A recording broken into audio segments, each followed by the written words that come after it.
헛똑똑 잡학 아카이브 10분이면 구조가 보입니다. 자, 여러분 1960년대에 한국의 수출 기적하면 보통 어떤 이미지가 떠오르세요?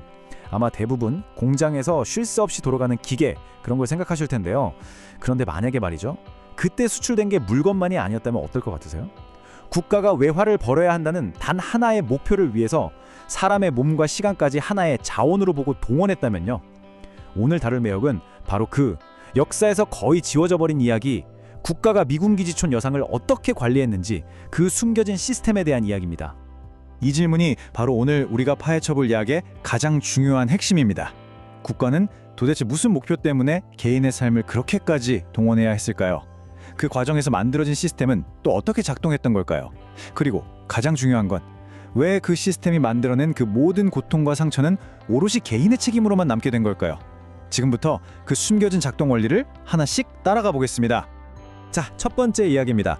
1960년대라는 시대를 딱 하나의 키워드로 설명해야 한다면 그건 뭐니 해도 외화 획득이었을 겁니다. 말 그대로 국가의 모든 역량이 이 하나의 목표를 향해 있었고, 그러다 보니까 사회를 운영하는 방식 자체도 완전히 새롭게 짜이기 시작한 거죠. 이 이야기의 주된 무대는 바로 기지촌이라는 공간입니다. 보통 기지촌이라고 하면 그냥 개인의 어떤 비극이나 좀 어두운 일탈이 일어나는 곳 이렇게 생각하기 쉽잖아요. 하지만 오늘 우리는 여기를 완전히 다른 시각으로 들여다볼 겁니다. 이곳이 그냥 우연히 생긴 공간이 아니라 국가의 필요에 의해서 아주 치밀하게 설계되고 관리되었던 하나의 거대한 시스템이었다는 관점에서 말이죠. 우리가 보통 1960년대의 경제 성장을 자유시장 덕분이라고 생각하기 쉬운데요. 사실은 좀 다릅니다. 오히려 국가가 명확한 목표를 딱 정하고 사회 전체를 그 방향으로 아주 강력하게 끌고 간 통제의 결과물에 가까웠죠. 그렇다면 그 강력한 통제의 핵심 논리는 대체 무엇이었을까요? 바로 이 지점입니다. 이게 오늘 이야기의 핵심이에요. 국가는 외화 벌어야 한다, 안보 지켜야 한다 같은 아주 거창한 공적인 목표를 내세웠어요. 그리고 그 목표를 달성하기 위해서 사람들을 등록시키고 정기적으로 검진하는 것 같은 관리 시스템을 만들었습니다. 그런데요, 그 시스템 안에서 발생하는 모든 고통, 모든 사회적 낙인은 아주 철저하게 개인의 책임으로 또 넘겨버립니다. 시스템은 국가가 만들고 그 책임은 개인이 진다. 이게 바로 당시 국가를 움직이던 보이지 않는 기본 원리였던 겁니다. 자, 그렇다면 이렇게 눈에 보이지 않던 통제의 논리가 어떻게 구체적인 법과 제도로 모습을 갖추게 됐을까요? 지금부터 1960년대라는 시간 속으로 직접 들어가서 그 과정을 한번 따라가 보겠습니다. 여기 타임라인을 보시면 1960년대라는 10년 동안 이 통제 시스템이 어떻게 점점 더 구체화되고 완성되어 갔는지가 한눈에 보입니다. 처음엔 그냥 관행적으로 하던 것들이 하나둘씩 법과 제도로 굳어지는 거예요. 보세요. 1961년에는 성매매를 금지하는 법을 만들어요. 그런데 바로 다음 해인 1962년에는 오히려 이들을 관리하기 위한 특정지역을 지정하고요. 결국 1969년에는 강제검진까지 법으로 딱 못을 박아버립니다. 시스템이 점점 더 촘촘해지고 강력해진 거죠. 이 과정에서 가장 아이러니한 순간이 바로 1962년입니다. 밖으로는 인신매매 금지하겠다. 국제사회의 인권을 존중하는 국가라고 약속을 해요.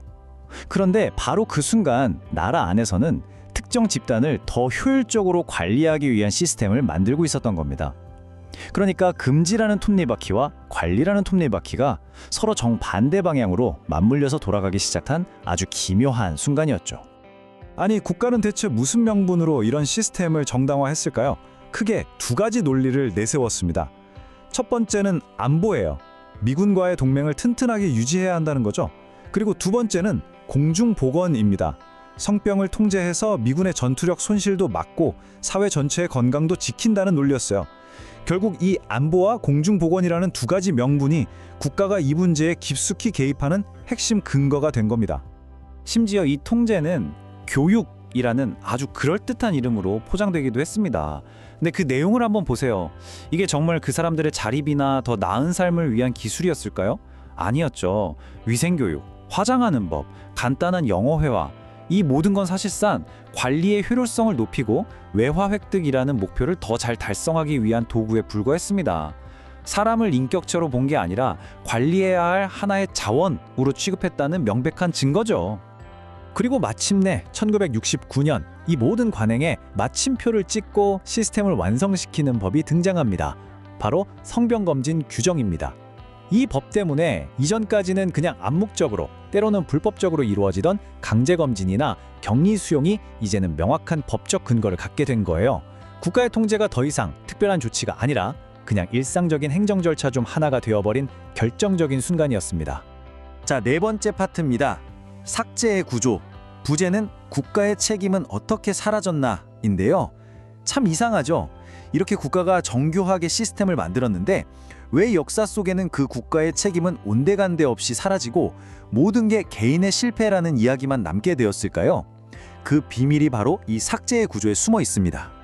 국가가 자기 책임을 싹 지워버리는 방식은 아주 교묘하게도 이 3단계로 이루어집니다. 자, 1단계. 먼저 공중보건, 국가안보처럼 누구도 쉽게 반박하기 어려운 거창한 공적 목표를 딱 선언합니다. 2단계. 그 목표를 달성하겠다면서 등록, 검진 같은 구체적인 통제 시스템을 만들죠. 그리고 마지막 3단계, 이게 정말 핵심인데 이 시스템 때문에 발생하는 모든 고통과 비극을 전부 개인의 도덕적 실패 탓으로 돌려버리는 겁니다. 국가의 역할은 교묘하게 숨겨지고 모든 책임은 개인이 뒤집어쓰게 되는 거죠. 이게 바로 책임 삭제의 메커니즘입니다. 자, 이제 마지막 이야기인데요. 이 이야기가 과연 단순한 과거사로만 끝날까요? 저는 아니라고 생각합니다. 국가의 목표를 위해서 개인을 어떤 방식으로든 통제하고 거기서 발생하는 책임은 개인에게 떠넘기는 이 시스템의 논리. 어쩌면 그 메아리가 지금 여기 우리 사회에서도 이름과 모습만 바꾼 채 다른 방식으로 울리고 있는 건 아닐까요? 오늘 이야기를 마무리하면서 이 마지막 질문을 여러분께 꼭 던져보고 싶습니다. 우리는 여전히 어떤 사람의 가치를 그 사람이 사회에 얼마나 쓸모 있나, 즉 효용성으로 판단하고 있진 않나요? 그리고 그들이 겪는 어려움을 보면서 저건 저 사람 개인의 문제야, 저 사람이 노력하지 않아서 그런 거지 라면서 너무 쉽게 외면하고 있지는 않은가요? 어쩌면 1960년대의 그 숨겨진 시스템은 오늘 우리의 생각 속에 다른 모습으로 여전히 살아있는 건 아닐지 한 번쯤 깊이 생각해보게 됩니다. 60년대 한국 경제 하면 기적적인 성장 딱 떠오르죠? 신문마다 수출 신화라고 했으니까요. 근데 오늘은요, 그 빛나는 성공 뒤에 가려져 있던 좀 다른 페이지를 한번 넘겨보려고 합니다.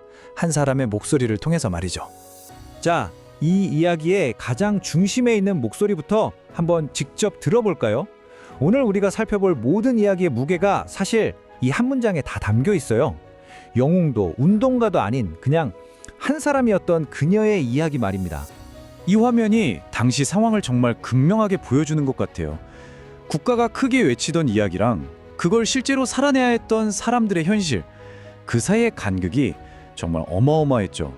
한쪽에선 잘 살아보세 희망을 노래했는데 다른 한쪽에선 그 희망의 대가를 온몸으로 치르고 있었던 거예요.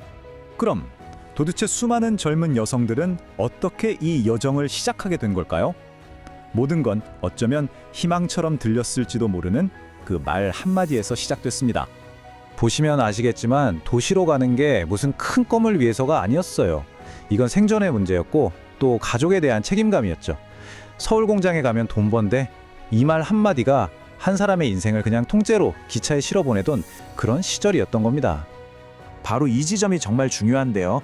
이게 그냥 내가 선택해서 서울 가야지 이런 차원의 문제가 아니었다는 거예요. 본인도 모르는 사이에 거대한 국가경제 계획의 가장 핵심적인 부품으로 그렇게 편입되고 있었던 거죠. 자, 그럼 그녀가 들어간 그 시스템, 그 공장들은 도대체 어떤 논리로 움직이고 있었을까요? 그 동력은 뭐였을까요?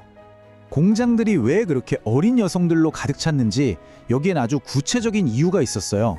그리고 그건 정말 차가운 경제적 계산이었죠. 여자 손이 더 빠르다, 여자는 말을 잘 듣는다, 이 말 뒤에 숨겨진 진짜 뜻이 곧 드러납니다. 바로 이거였습니다. 진짜 의미는 임금을 조금만 줘도 괜찮고 언제든 쉽게 다른 사람으로 바꿔도 되는 사람들. 이게 당시 산업 전략의 핵심이었던 거예요. 사람은 기계보다 싼 대체 가능한 자원이었던 거죠. 이 국가의 성장 공식 정말 간단 명료하지 않나요? 목표는 딱 하나, 달러를 버는 것. 방법은 노동력이 많이 필요한 경공업. 그리고 이 모든 걸 가능하게 한 자산은 바로 젊고 값싼 여성 노동력이었던 겁니다. 마지막 논리가 핵심이죠. 우리가 기계보다 쌌다. 자, 그럼 다시 그 거대한 국가 계획에서 한 개인의 하루, 아주 작은 일상으로 한번 들어가 보죠. 공장에서의 하루는 과연 어땠을까요? 시계가 그냥 모든 걸 지배했다고 보면 됩니다. 이 타임라인을 한번 보세요. 새벽 5시에 일어나서 밤 9시 11시에 일이 끝나요. 깨어있는 모든 시간이 사실상 공장에 묶여 있었던 거죠. 심지어 점심시간조차 식사가 아니라 그냥 입에 음식을 넣는 행위였다고 표현할 정도니까요. 가장 길게 일할 때는요, 하루에 무려 16시간. 정말 깨어있는 시간 전부를 공장에서 보낸 셈이죠. 몸이 망가지는 건 당연한 수순이었죠. 손목이 붓고 눈이 침침해지고, 근데 쉴 수가 없었어요. 육체적인 고통보다 더 무서웠던 건 바로 일자리를 잃을 수 있다는 공포였던 겁니다. 내가 하루 아프다고 쉬면 내 자리가 그냥 없어질 수가 있었으니까요. 그렇게 힘들게 번 돈은 다 어디로 갔을까요? 자기 혼자 쓰기에도 부족했을 텐데 월급의 대부분은 고향집으로 보내졌습니다. 기숙사비 내고 생필품 사고 나면 정작 자기 자신을 위해 쓸 수 있는 돈은 거의 없었던 거죠. 그럼 이 시스템은 대체 어떻게 수많은 사람들을 이렇게 통제할 수 있었을까요? 이 표를 보면 정말 치밀했다는 걸 알 수 있어요. 이름 대신 번호로 부르면서 개성을 지우고, 실수하면 모두 앞에서 망신을 주고, 다쳐도 라인은 멈추지 않았고요. 혹시라도 노조 같은 단어를 입에 올리는 순간 그 사람은 그냥 사라지는 거였습니다. 이 문장이 당시의 상황을 정말 압축적으로 보여주는 것 같아요. 침묵. 그건 그냥 성격이 조용해서가 아니었습니다. 살아남기 위한 유일한 방법이었던 거죠. 자, 이제 마지막 부분입니다. 이 모든 이야기들이 우리가 알고 있는 그 위대한 경제 성장 스토리를 어떻게 다시 보게 만드는지 한번 정리해 보겠습니다. 국가 전체로 보면 결과는 정말 대단했어요. 이 그래프 좀 보세요. 수출액이 말 그대로 수직 상승하잖아요. 누구도 부인할 수 없는 성장이었죠. 모두가 이걸 기적이라고 불렀습니다. 하지만 그 눈부신 숫자와 통계, 그리고 우리가 세운 기념비들, 그 어디에도 이 비적을 맨몸으로 만들어낸 사람들의 이름은 없습니다. 역사책에서도 찾아볼 수가 없죠. 그리고 이 말이 오늘 이야기의 핵심을 꿰뚫는 한마디가 아닐까 싶습니다. 1960년대 대한민국이 진짜로 수출했던 건 상품이 아니었습니다. 바로 우리들의 젊음이었습니다. 한 세대의 시간, 건강, 그리고 다시는 돌아오지 않을 바로 그 청춘이었던 거죠. 그래서 마지막으로 이 질문을 여러분께 던지면서 마무리하고 싶습니다. 우리가 어떤 경제 기적을 이야기할 때 과연 우리는 누구의 이야기를 하고 있는 걸까요? 그리고 더 중요하게는 누구의 이야기를 빠뜨리고 있는 걸까요? 위대한 국가적 성취를 기억할 때 그 헤드라인 너머에 있었던 사람들의 목소리도 함께 기억해야 한다는 것. 오늘 이야기가 우리에게 남기는 메시지일 겁니다. 오늘날 우리에게 너무나 익숙한 이 시스템이 사실은 컴퓨터도 인터넷도 없던 50년 전 대한민국에 이미 존재했다면 믿어지시나요? 오늘은 한국 현대사에서 거의 지워지다시피 한, 하지만 놀랍도록 현대적인 한 산업의 구조를 한번 파헤쳐보겠습니다. 배달 앱으로 음식을 시키고 앱으로 택시를 부르죠. 고객이 주문하면 플랫폼이 일을 배분하고 노동자가 그 일을 수행합니다. 네, 이게 바로 우리가 아는 플랫폼 노동이죠. 우리에겐 너무나 당연한 일상입니다. 이 과정 정말 익숙하죠? 고객이 주문하면 보이지 않는 알고리즘이 알아서 가장 효율적인 작업자를 찾아 일을 보내주고 작업자는 임무를 완수하고요. 정말 물 흐르듯 자연스럽고 뭐랄까 첨단 기술의 끝판왕 같잖아요. 자, 근데 여기서부터가 진짜 놀라운 이야기입니다. 만약 이 모든 과정, 이 정교한 시스템이 반세기 전 대한민국에 스마트폰도 인공지능도 없이 완벽하게 돌아가고 있었다면요?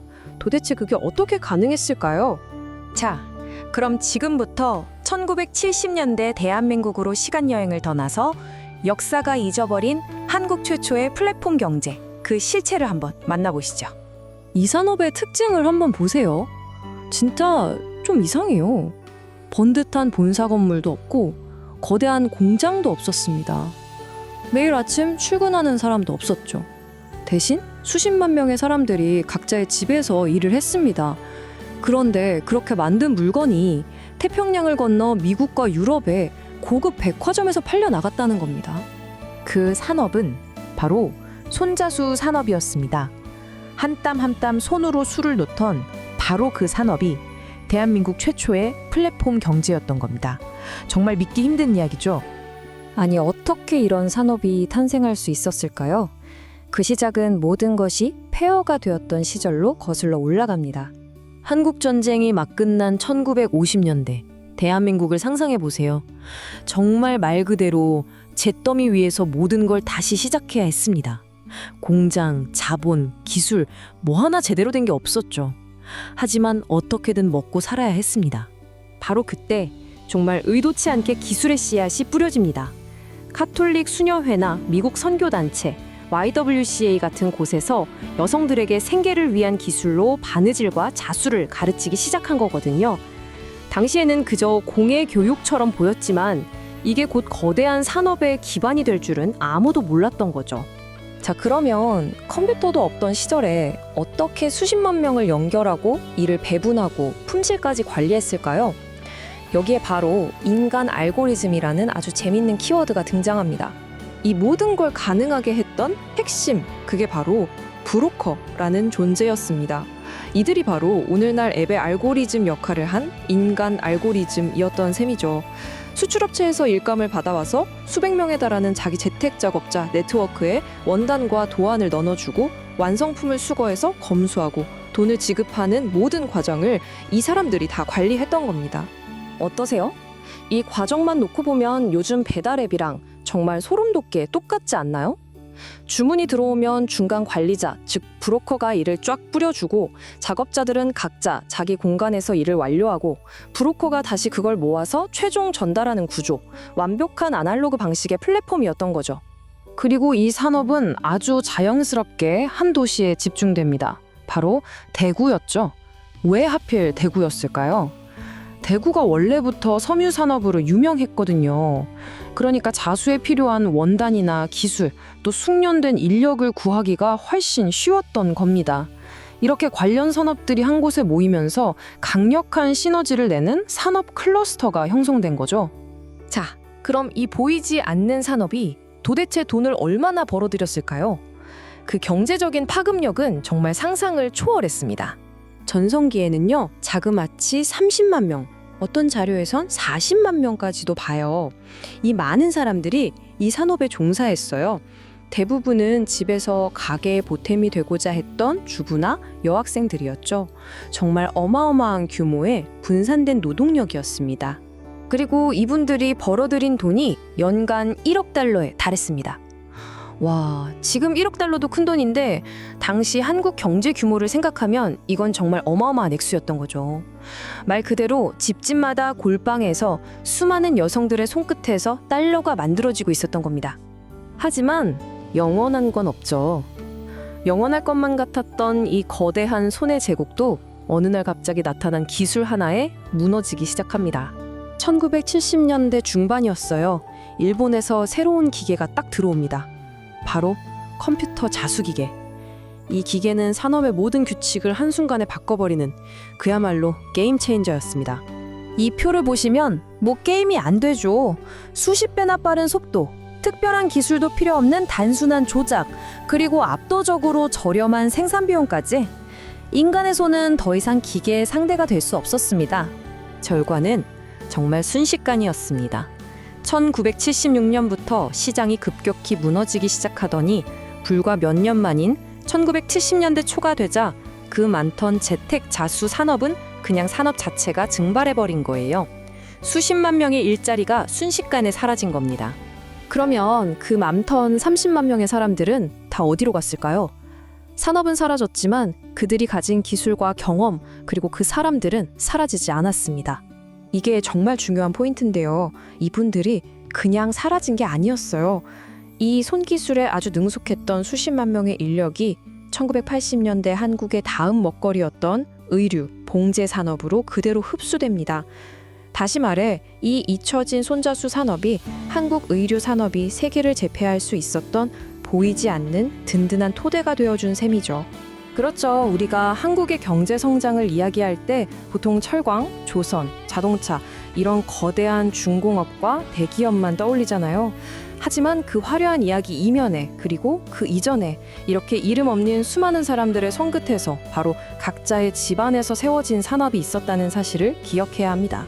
50년 전 보이지 않던 손자술 산업이 한국 경제의 밑거름이 되었던 것처럼 어쩌면 지금 우리 경제도 우리가 미처 인식하지 못하는 어떤 보이지 않는 노동 위에 서 있는 건 아닐까요? 지금 이 순간 우리 경제를 움직이고 있는 그 보이지 않는 노동은 과연 무엇일지 한 번쯤 생각해 볼 필요가 있겠습니다. 여러분, 대한민국의 경제 기적. 그 뒤편에는요. 우리가 거의 잊고 지냈던 아주 특별한 한 챕터가 숨어 있습니다. 바로 사람의 머리카락으로 쓰인 역사인데요. 오늘 그 놀라운 이야기를 한번 파헤쳐 보겠습니다. 네, 믿기 좀 힘드시겠지만 이거 진짜 사실입니다. 무슨 반도체나 자동차가 아니라 바로 머리카락이 달러를 벌어들이던 그런 시절이 있었습니다. 우리가 보통 이 이야기를 그냥 1970년대의 일로 뭉뚱그려서 생각하곤 하는데요. 그건 사실 절반만 맞는 얘기예요. 정확한 타임라인을 보면 이 산업은 1960년대에 본격적으로 시작해서 70년대 초반에 그야말로 정점을 찍고 70년대 후반에 빠르게 저물어 갑니다. 자, 그럼 첫 번째 이야기부터 시작해 볼까요? 도대체 어떻게 해서 이런 독특한 산업이 생겨날 수 있었는지 그 배경부터 한번 살펴보겠습니다. 그러니까요. 그 많은 나라 중에 왜 하필 한국이었을까요? 어떤 조건들이 딱 맞아떨어져서 한국이 가발 산업의 중심지가 될 수 있었던 걸까요? 정말 여러 요인이 그야말로 완벽한 폭풍처럼 딱 맞아떨어졌습니다. 첫 번째는 서구의 패션 트렌드였고요. 두 번째는 당시엔 저렴했지만 손길 하나는 정말 섬세했던 한국의 노동력이었죠. 그리고 마지막으로 냉전이라는 아주 특수한 국제 정세가 한국 기업들에게 미국 시장이라는 어마어마한 기회의 문을 열어줬습니다. 세상은 가발을 원했고 한국은 그걸 만들어낼 수 있는 모든 조건을 갖추고 있었던 거죠. 여기서 정말 중요한 포인트가 하나 있는데요. 가발 산업은 기계로 그냥 찍어내는 그런 산업이 아니었다는 겁니다. 머리카락을 일일이 모아서 고르고 염색하고 그걸 또 한 올 한 올 망에 심는 상상 이상으로 노동 집약적인 작업이었거든요. 바로 이 지점이 우리가 앞으로 마주하게 될 사람들의 이야기의 시작점입니다. 자, 그럼 이 산업이 전성기 때 얼마나 거대했는지 그리고 국가 경제에 얼마나 큰 역할을 했는지 한번 들여다보겠습니다. 이 차트 좀 보세요. 진짜 흥미롭지 않나요? 1970년 즈음에 가발이 섬유 바로 다음가는 대한민국의 2위 수출품이었습니다. 심지어 합판보다도 더 많은 돈을 벌어들인 거예요. 이 정도면 나라 전체가 머리카락으로 먹고 살았다고 해도 과언이 아니죠. 그리고 마침내 1972년에는 세계에서 가장 큰 시장인 미국에서 가발 수출 1위 국가 자리에 오릅니다. 이 산업이 얼마나 시장을 지배했는지를 아주 명확하게 보여주는 통계죠. 사실 이렇게 큰 숫자만 보면 감이 잘 안 오실 수도 있어요. 그래서 구체적인 사례를 하나 가져왔습니다. 당시 YH무역이라는 회사 단 하나가 1년 동안 수출한 가발 액수만 무려 450만 달러에 달했습니다. 정말 어마어마한 성공이었죠. 하지만 이렇게 눈부신 성공의 뒷면에는 또 다른 이야기가 있습니다. 이제부터는 거시경제라는 큰 그림에서 잠시 벗어나서요. 이 모든 걸 가능하게 했던 사람들의 아주 작은 이야기, 이 이야기의 진짜 심장부로 한번 들어가 보겠습니다. 이 문장 하나가 사실 모든 걸 말해주는 것 같습니다. 우리가 다루고 있는 이 상품의 원료는 그 시작 전부터가 너무나도 개인적인 바로 우리 인간의 몸 그 자체였다는 사실이죠. 이 산업은 크게 두 그룹의 여성들에게 빚을 지고 있었습니다. 한쪽에는 먹고 살기 위해 자신의 긴 머리카락을 잘라서 팔아야만 했던 여성들이 있었고요. 다른 한쪽에는 공장에서 밤을 새워가며 남의 머리카락을 한 올 한 올 엮었던 젊은 여성 노동자들이 있었습니다. 그럼 그 머리카락은 도대체 어떻게 공장까지 왔을까요? 바로 이 브로커 시장을 통해서였습니다. 중간상들이 전국 방방곡곡을 돌면서 머리카락을 사 모았는데요. 이들이 바로 원자재와 공장을 이어주는 아주 중요했지만 우리가 종종 놓치고 가는 그런 역할을 했습니다. 그럼 공장 안의 상황은 어땠을까요? 이 숫자 하나가 당시에 열악했던 노동 환경을 그대로 보여줍니다. 하루에 12시간 넘게 일하는 게 그냥 일상이었던 거죠. 이제 이야기의 마지막 장입니다. 그렇게 잘 나가던 산업이 왜 그리고 어떻게 그렇게 갑자기 무너지게 됐는지 그 과정을 따라가 보겠습니다. 붕괴는 단 하나의 이유 때문이 아니었어요. 아주 복합적이었죠. 첫째, 유행이 바뀌었고요. 둘째, 값싼 합성과발이라는 아주 강력한 경쟁자가 나타났습니다. 그리고 마지막으로 한국 경제 자체가 성장하면서 더 이상 이런 저임금 노동에 의존하는 산업이 버티기 힘들어졌던 겁니다. 그리고 이 산업의 역사에 비극적인 마침표를 찍은 사건이 있었습니다. 바로 1979년의 YH 사건입니다. 한때 최고의 수출 기업이었던 YH 무역이 문을 닫자 여성 노동자들이 이에 항의하며 농성을 벌였는데요. 결국 이 과정에서 한 분이 목숨을 잃었고 이 사건은 가발 시대가 완전히 끝났다는 걸 알리는 상징이 되었습니다. 이 표가 YH 사건의 핵심을 잘 보여주는데요. 한때 수출 신화의 상징이었던 기업이 무너졌고 이에 저항했던 노동자들의 목소리는 폭력적으로 짓밟혔습니다. 이 사건은 단순히 한 회사의 문제를 넘어서서 당시 박정희 정권 몰락의 도화선 중 하나가 되면서 우리 역사에 아주 큰 힌적을 남기게 됩니다. 자, 이제 결론입니다. 이 모든 조각들을 한번 모아서요. 과연 이 머리카락 경제가 우리에게 남긴 것은 무엇인지 되짚어보는 시간을 갖겠습니다. 이 이야기는요, 결국 수출 통계나 경제 지표에 대한 이야기가 아닙니다. 이 모든 숫자 뒤에 있었던 사람들에 대한 이야기예요. 머리를 잘랐던 여성들, 그 머리카락을 실어 날랐던 중간상들, 공장에서 한 올 한 올 가발을 만들었던 여공들, 그리고 마지막에 모든 것을 잃었던 노동자들. 이 사람들을 빼놓고는 가발 산업을 온전히 이야기할 수 없습니다. 그래서 최종적으로 이렇게 요약할 수 있겠습니다. 대한민국은 한때 머리카락으로 달러를 벌었고요. 그 산업은 1960년대에 태어나 70년대 초반에 정점을 찍은 뒤 1979년 YH 사건을 끝으로 역사의 뒤안길로 완전히 사라졌습니다. 이 특별한 역사는 우리 모두에게 보편적인 질문 하나를 던집니다. 우리가 기억하는 한 국가의 눈부신 성공 신화, 그 뒤에는 어쩌면 우리가 미처 보지 못했던 어떤 사람들의 희생과 대가가 숨겨져 있는 것은 아닐까요? 한 번쯤 생각해볼 문제입니다. 한국 전쟁이 끝났을 때 우리가 다시 세워야 했던 건 단순히 무너진 건물들 뿐만이 아니었어요. 네, 맞아요. 건물이 아니라 사람들의 삶이 송두리째 무너져 내렸습니다. 그리고 그 폐허의 한가운데 바로 아이들이 있었죠.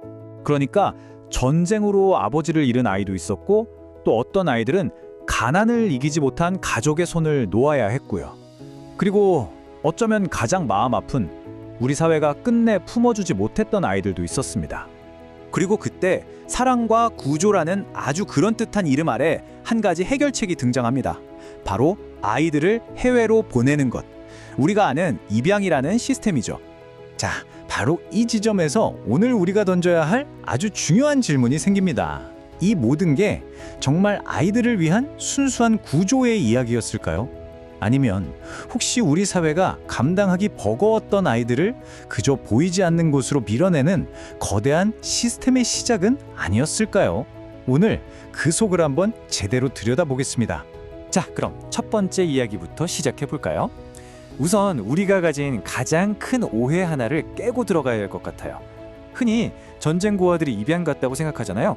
근데 그게 전부는 아니었습니다. 자, 여기 이 숫자를 한번 보세요. 정말 충격적이지 않나요? 1950년대 후반, 그러니까 초기 해외 입양아의 무려 88%가 혼혈 아동이었습니다. 이게 뭘 의미할까요? 당시 해외 입양은 막연한 전쟁고아 구하기가 아니었다는 겁니다. 이건 아주 명확하게 당시 한국 사회가 문제라고 여겼던 혼혈 아동들을 밖으로 내보내려는 의도가 있었다는 거죠. 아니, 왜 하필 혼혈 아동이었을까요? 생각해보면 이 아이들은 그 존재 자체가 전쟁의 상처이자 주한미군의 존재, 그리고 기지촌이라는 당시 사회가 외면하고 싶었던 현실을 자꾸만 떠올리게 하는 살아있는 증거였던 겁니다.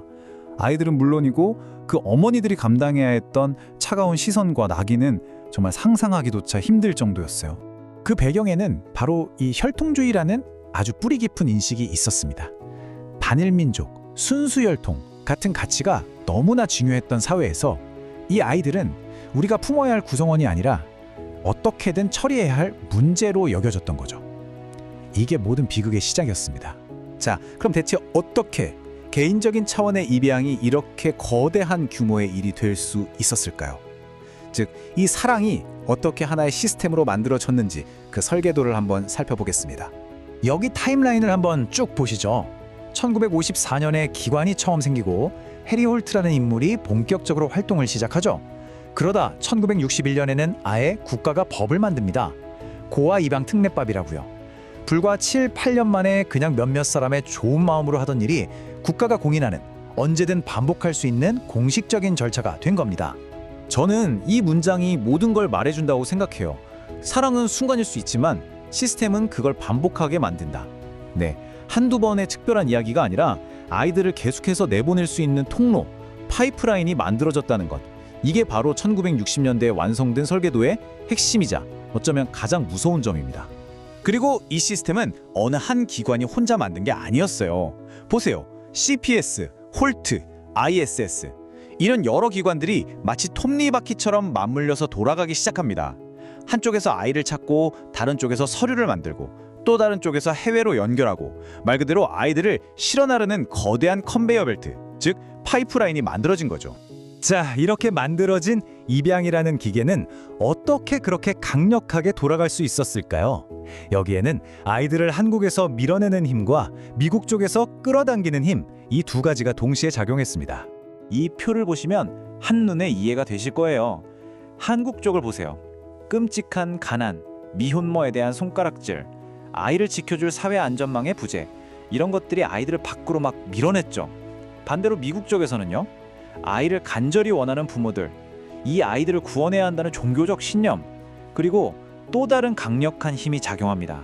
바로 반공 휴머니타리즘이라는 건데요. 이게 뭐냐면 저기 공산주의랑 싸우고 있는 불쌍한 나라, 한국의 아이를 우리가 데려와서 키우는 게 얼마나 도덕적으로 우월한 일인가 하는 생각이에요.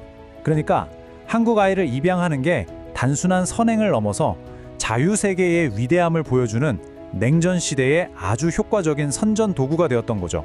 이렇게 한번 시스템이 만들어지니까 그 대상은 점점 더 넓어집니다.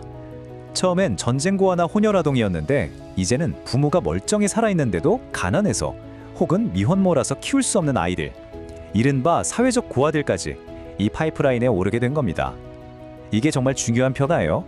자, 그럼 이 시스템이 얼마나 커졌는지 숫자로 한번 확인해 볼까요? 우선 설계도가 막 완성된 1960년대, 이때 10년간 해외로 간 아이들이 총 7,275명입니다. 이 숫자를 잘 기억해 두세요. 이게 기준점이 될 겁니다. 그리고 바로 다음 10년, 1970년대가 되자 숫자가 어떻게 되죠? 48,247명, 거의 5만 명에 가깝습니다. 10년 만에 거의 7배가 폭발적으로 늘어난 겁니다. 정말 어마어마하죠? 그리고 그 절정은 1980년대였습니다. 65,321명. 10년 동안 65,000명이 넘는 아이들이 한국을 떠났습니다. 이제 이건 더 이상 개인의 선택이나 선행의 문제가 아니게 된 거죠. 말 그대로 산업의 규모가 된 겁니다. 자, 지금까지 우리는 이 거대한 시스템의 설계도와 숫자를 봤습니다. 하지만 이 숫자 하나하나 뒤에는 한 명 한 명의 삶이 있겠죠. 이제 그 시스템이 남긴 유산, 그 인간적인 비용에 대해 이야기해 볼 시간입니다. 그럼 이 멈출 줄 모르던 기계는 왜 속도를 줄였을까요? 우리가 갑자기 아이들을 더 사랑하게 돼서? 아니었습니다. 바로 1988년 서울 올림픽 때문이었죠. 전 세계의 이목이 집중되는데 한국은 아이들을 수출하는 나라라는 비판이 쏟아지니까 국가들인 체면이 깎이는 걸 견딜 수 없었던 겁니다. 결국 부끄러워서 줄이기 시작한 거죠. 그리고 수십 년이 흐른 지금, 그때 보내졌던 아이들이 성인이 되어 돌아와 묻고 있습니다. 나는 누구인가? 라고요. 하지만 그들이 마주하는 현실은 조작된 서류, 사라진 기록들입니다. 나는 고아가 아니었는데 왜 고아라고 적혀 있는지, 진짜 부모님은 누구인지 알 길이 막막한 거죠. 이 모든 게 바로 그 거대했던 시스템이 남긴 아주 고통스러운 후유증입니다. 결국 우리는 이 질문으로 다시 돌아오게 됩니다. 어쩌면 가장 본질적인 질문이죠. 우리 사회는 왜 우리 아이들을 우리 안에서 지키고 보호하는 시스템을 만들기 전에 아이들을 더 쉽고 빠르게 밖으로 내보내는 시스템부터 완벽하게 만들어야 했을까요? 이 질문이야말로 수십 년이 지난 지금까지도 우리가 답해야 할 무거운 숙제일 겁니다. 여러분, 지금 보시는 서울 정말 화려하고 멋지죠? 근데요, 이 눈부신 모습 뒤에는 이 도시를 세우기 위해 사라져야만 했던 사람들의 이야기가 숨겨져 있다는 거 알고 계셨나요? 자, 그럼 현대 서울은 대체 어떻게 만들어졌을까요? 아마 대부분은 높은 빌딩, 쫙 뻗은 고속도로 이런 걸 떠올리실 거예요. 근데 그건 정말 딱 절반의 이야기입니다. 지금부터 우리가 그 나머지 절반, 훨씬 더 복잡하고 깊은 속사정을 한번 파헤쳐 보겠습니다. 지금 보시는 이 화면이 오늘 이야기의 핵심을 딱 보여주는 것 같아요. 왼쪽은 우리가 아는 서울, 화려한 타워, 넓은 도로, 깨끗한 강이죠. 근데 오른쪽을 보세요. 그 빛나는 타워 밑에는 판자촌이 있었고 그 넓은 도로 밑에는 사람들이 모여 살던 공동체가 있었습니다. 그리고 그 깨끗한 강은 누군가의 삶의 터전이었죠. 오늘 이야기는 바로 이 엄청난 대비, 여기서부터 출발합니다. 자, 그럼 이야기의 첫 장으로 들어가 볼까요? 바로 도시 속의 도시라고 불렸던 그 시절의 이야기입니다. 전쟁이 끝나고 나서 정말 먹고 살기 위해서 어마어마한 사람들이 서울로 몰려들었어요. 근데 문제가 뭐였냐면 당장 몸 뉘을 곳이 없는 거예요. 도시가 이 사람들을 위해 준비한 집은 단 한 채도 없었거든요. 그럼 어떡해요? 살아야 하니까 스스로 집을 짓기 시작한 겁니다. 그러니까 이 판자촌이라는 건 어떤 선택지가 아니었어요. 그냥 그게 유일한 생존 방법이었던 거죠. 근데 여기서 진짜 중요한 게 뭔지 아세요? 우리가 흔히 생각하는 것처럼 이 판자촌이 저게 멀리 변두리에 있었던 게 아니에요. 지금 화면에 나오는 것처럼 청계천변, 아현동, 이촌동, 심지어 남산 바로 근처 회원동까지 말 그대로 서울의 심장 한복판에 있었습니다. 아이러니하죠. 도시로 움직이는 노동력은 전부 여기서 나왔는데 정작 도시는 이들을 없는 사람 취급했다는 게 말이에요. 이 문장이 당시 상황을 정말 정확하게 보여줍니다.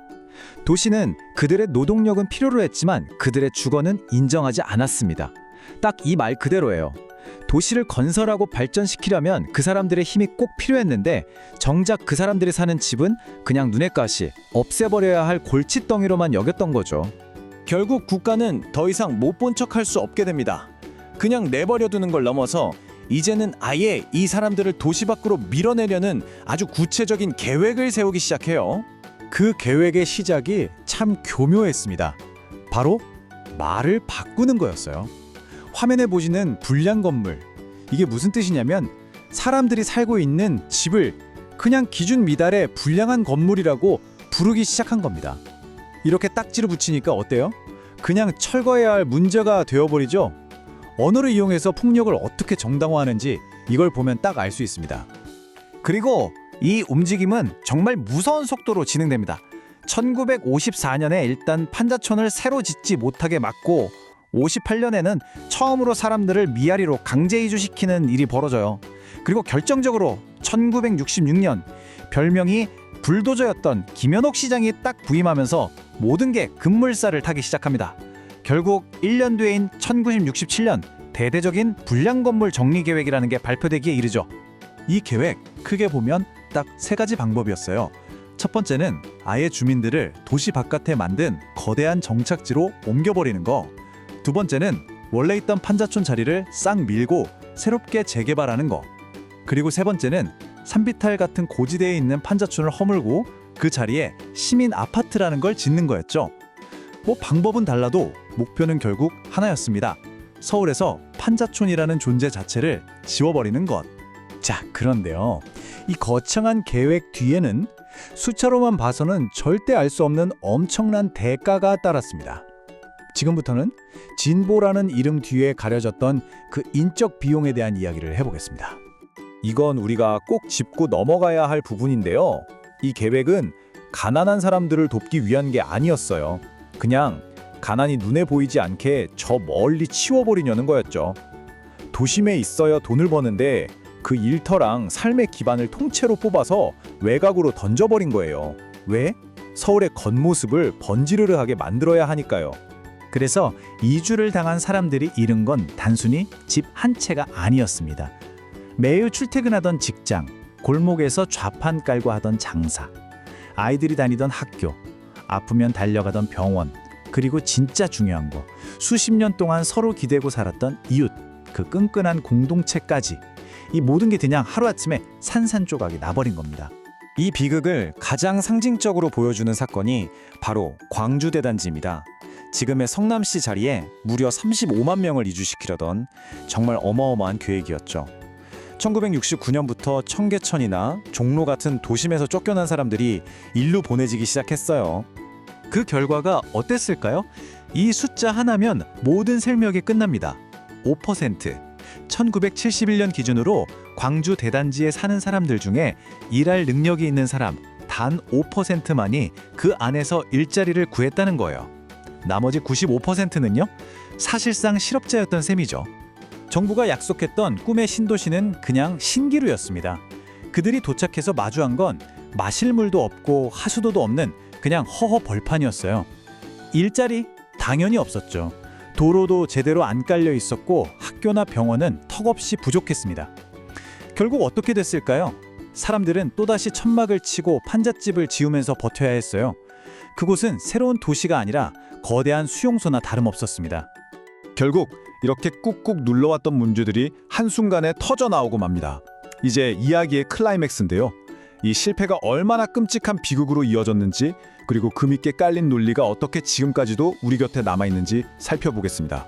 1970년 속도전으로 지어올린 시민 아파트 중 하나였던 와우 아파트가 그냥 폭삭 무너져 내렸습니다. 이 사고로 30명이 넘는 사람들이 목숨을 잃었어요. 오직 속도랑 효율만 따지던 개발 방식이 얼마나 부실하고 부패했는지를 보여주는 정말 상징적인 사건이었죠. 그리고 바로 다음 해인 1971년 마침내 광주대단지 주민들의 분노가 폭발합니다.